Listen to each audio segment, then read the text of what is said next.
ലോകത്തിലെ ഏറ്റവും വൃത്തിയുള്ള നഗരം, ലോകത്തിലെ ഏറ്റവും തിരക്കേറിയ വിമാനത്താവളം, ലോകത്തിലെ ഏറ്റവും വലിയ ആഡംബര ഹോട്ടൽ, ലോകത്തിലെ ഏറ്റവും വലിയ മോൾ, ലോകത്തിലെ ഏറ്റവും വലിയ ഫെറീസ് വീൽ, ലോകത്തിലെ ഏറ്റവും വലിയ ബിൽഡിംഗ്, ലോകത്തിലെ ഏറ്റവും വലിയ പൂന്തോട്ടം, ലോകത്തിലെ ഏറ്റവും വലിയ ഫ്രെയിം, ലോകത്തിലെ ഏറ്റവും വലിയ ഷോപ്പിംഗ് ഫെസ്റ്റിവൽ, ലോകത്തിലെ ഏറ്റവും വലിയ മനുഷ്യനിർമ്മിത ദ്വീപ്, ലോകത്തിലെ ഏറ്റവും മികച്ച റോഡുകൾ, ലോകത്തിലെ ഏറ്റവും ഉയരം കൂടിയ ഹോട്ടൽ, ഒരു തെറ്റ് ചെയ്ത് കഴിഞ്ഞാൽ ബുഗാട്ടിയിലും ലംബോർഗിനിയിലും ചേസ് ചെയ്യുന്ന പോലീസുകാരുള്ള നഗരം, ലോകത്തിലെ മെഗാ സിറ്റികളിലൊന്ന്. അങ്ങനെ ഒരുപാട് വിശേഷണങ്ങളുള്ള ഒരു നഗരമാണ് ഇന്ന് നമ്മൾ കാണാനായിട്ട് പോകുന്നത്. സഞ്ചാരികളുടെ സ്വപ്ന നഗരമായ ദുബായ്. ഹബീബി come to Dubai. Hi friends, ഞാൻ ഫൈസൽ. നമ്മളിപ്പോൾ ഉള്ളത് ദുബായിലാണ്. ഞാനിത് 12ാമത്തെ തവണയാണ് ദുബായിൽ എത്തുന്നത്. അപ്പം ദുബായിൽ എത്തിക്കഴിഞ്ഞു കഴിഞ്ഞാൽ നിങ്ങൾക്കറിയാം, ആദ്യമായിട്ട് നമ്മൾ കാണേണ്ടത് ലോകത്തിലെ ഏറ്റവും ഉയരം കൂടിയ ബിൽഡിംഗ് ആയിട്ടുള്ള ബുർജ് ഖലീഫയാണ്. ദായി കാണുന്നതാണ് ബുർജ് ഖലീഫ. അപ്പം ബുർജ് ഖലീഫയ്ക്ക് 10ഓളം ഗിന്നസ് വേൾഡ് റെക്കോർഡുകളുണ്ട്. അത് ഏതൊക്കെയാണെന്ന് നമുക്കൊന്ന് പരിശോധിക്കാം. 1. ലോകത്തെ ഏറ്റവും ഉയരം കൂടിയ കെട്ടിടം. 2. താങ്ങുകളില്ലാത്ത ഉയരം കൂടിയ കെട്ടിടം. 3. കൂടുതൽ നിലകളുള്ള കെട്ടിടം. 4. കൂടുതൽ ഉയരത്തിൽ പാർപ്പിടങ്ങളുള്ള കെട്ടിടം. 5. ഏറ്റവും ഉയരത്തിൽ നിന്നും പുറം കാഴ്ചകൾ ആസ്വദിക്കാവുന്ന കെട്ടിടം. 6. കൂടുതൽ ദൂരത്തിൽ സഞ്ചരിക്കുന്ന എലവേറ്റർ.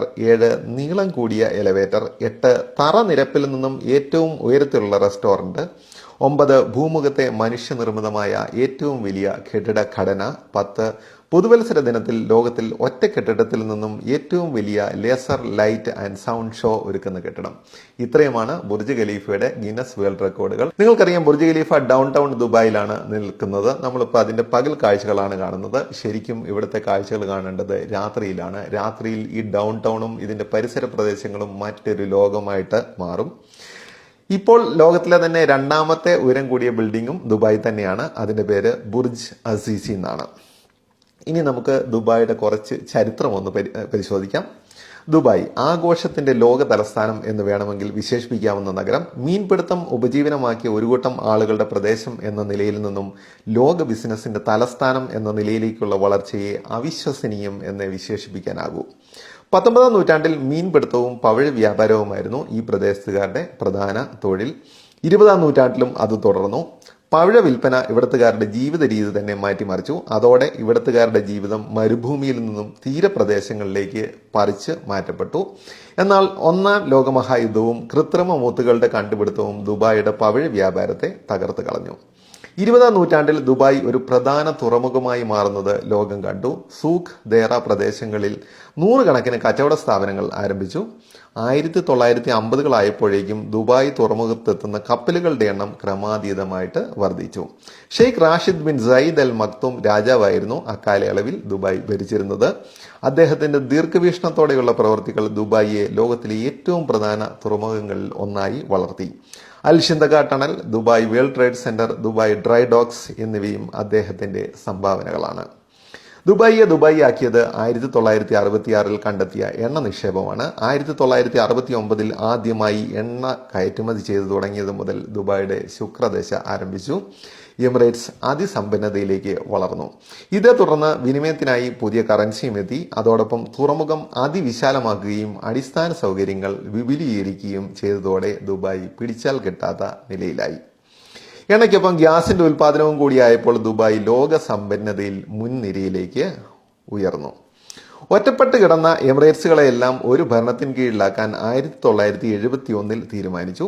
പ്രമുഖ നഗരങ്ങളായ ദുബായും അബുദാബിയും കൂടെ മറ്റ് 5 എമിറേറ്റ്സുകളും കൂടെ ഉൾക്കൊള്ളിച്ച് യുണൈറ്റഡ് അറബ് എമിറേറ്റ്സ് UAE നിലവിൽ വന്നു. 1990 ഉണ്ടായ പേർഷ്യൻ ഗൾഫ് യുദ്ധം ദുബായിയുടെ സാമ്പത്തിക സ്ഥിതിയെ വീണ്ടും സാരമായിട്ട് ബാധിച്ചു. എന്നാൽ 90കളുടെ മധ്യത്തിൽ കുവൈറ്റും ബഹ്റൈനും തങ്ങളുടെ വ്യാപാര കേന്ദ്രം ദുബായിലേക്ക് മാറ്റിയതിനെ തുടർന്ന് ദുബായ് വീണ്ടും സമ്പന്നതയുടെ മടിത്തട്ടിലേക്ക് വീണു. ടൂറിസ്റ്റുകളെ ആകർഷിക്കുക എന്ന ലക്ഷ്യത്തോടെ ലോകത്തെ ആദ്യത്തെ 7 സ്റ്റാർ ഹോട്ടലായ ബുർജ് അൽ അറബ് 1999 ദുബായിൽ പ്രവർത്തനം ആരംഭിച്ചു. ലോകത്തിലെ ഏറ്റവും വലിയ കെട്ടിടമായ ബുർജ് ഖലീഫ 2010 ഉദ്ഘാടനം ചെയ്യപ്പെട്ടു. ലോകത്തിലെ ആഘോഷ കേന്ദ്രങ്ങളിൽ ഇന്ന് ദുബായിയുടെ സ്ഥാനം 1ാമതാണ്. വർഷം തോറും നടക്കുന്ന ദുബായ് ഷോപ്പിംഗ് ഫെസ്റ്റിവൽ തന്നെ ഇതിന് ഉദാഹരണം. മീൻപിടുത്തക്കാരുടെ നാട് എന്നതിൽ നിന്നും ലോക വ്യാപാര കേന്ദ്രം എന്ന നിലയിലേക്ക് വളർന്ന ദുബായ് ലോകത്തിന് നിത്യവിസ്മയമാണ് സമ്മാനിക്കുന്നത്. ശരിക്കും ദുബായിയെ ഇപ്പോഴത്തെ ദുബായി ആക്കിയത് ഇപ്പോഴത്തെ ദുബായ് ഭരണാധികാരി ഷെയ്ഖ് മുഹമ്മദ് ബിൻ റാഷിദ് അൽ മക്തൂമിന്റെ ദീർഘവീക്ഷണത്തോടു കൂടിയുള്ള പ്രവർത്തനങ്ങളാണ്.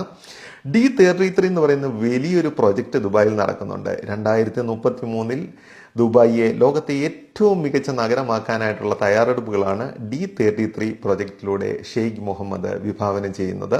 ശരിക്കും ദുബായിയെ ലോകത്തിന്റെ നെറുകയിലേക്ക് കൈപിടിച്ചുയർത്തിയത് ഷെയ്ഖ് മുഹമ്മദ് ബിൻ റാഷിദ് അൽ മക്തൂമാണ്.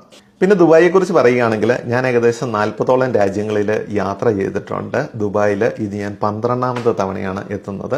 പക്ഷെ ഇത്രയും രാജ്യങ്ങളിൽ യാത്ര ചെയ്തിട്ടുണ്ടെങ്കിലും ദുബായ് എന്നും എനിക്കൊരു പ്രിയപ്പെട്ട നഗരം തന്നെയാണ്. ഓരോ തവണ ഞാൻ ദുബായിലെത്തുമ്പോഴും ദുബായ് എന്നെ എന്തെങ്കിലും കാഴ്ചകൾ കൊണ്ട് വിസ്മയിപ്പിക്കാറുണ്ട്. ലോകത്തിലെ ഏറ്റവും വലുതായിട്ടുള്ള കാര്യങ്ങൾ ചെയ്യണമെന്ന് ഒരുപാട് ആഗ്രഹമുള്ള ഒരു നഗരമാണ് ദുബായ്. അതും വളരെ ഡൈനാമിക് ആയിട്ടുള്ള ചേഞ്ചസ് ആണ്. നമ്മൾ കഴിഞ്ഞ വർഷം വന്നിട്ട് ഈ വർഷം വന്നു കഴിഞ്ഞ് കഴിയുമ്പോൾ നമ്മളെ അത്ഭുതപ്പെടുത്തുന്ന ഒരുപാട് പ്രത്യേകതകൾ ദുബായ് ഒളിപ്പിച്ച് വെച്ചിട്ടുണ്ടാകും. അതുപോലെ ദുബായിലേക്കുള്ള എല്ലാ യാത്രകളും നമുക്കൊരു സന്തോഷം പകരുന്ന യാത്രകളാണ്.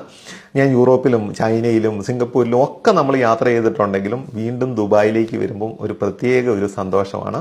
അപ്പോൾ എന്തായാലും ദുബായിയുടെ മറ്റൊരു വീഡിയോയുമായിട്ട് നാളെ കാണാം. അതുവരേക്കും ബൈ ബൈ.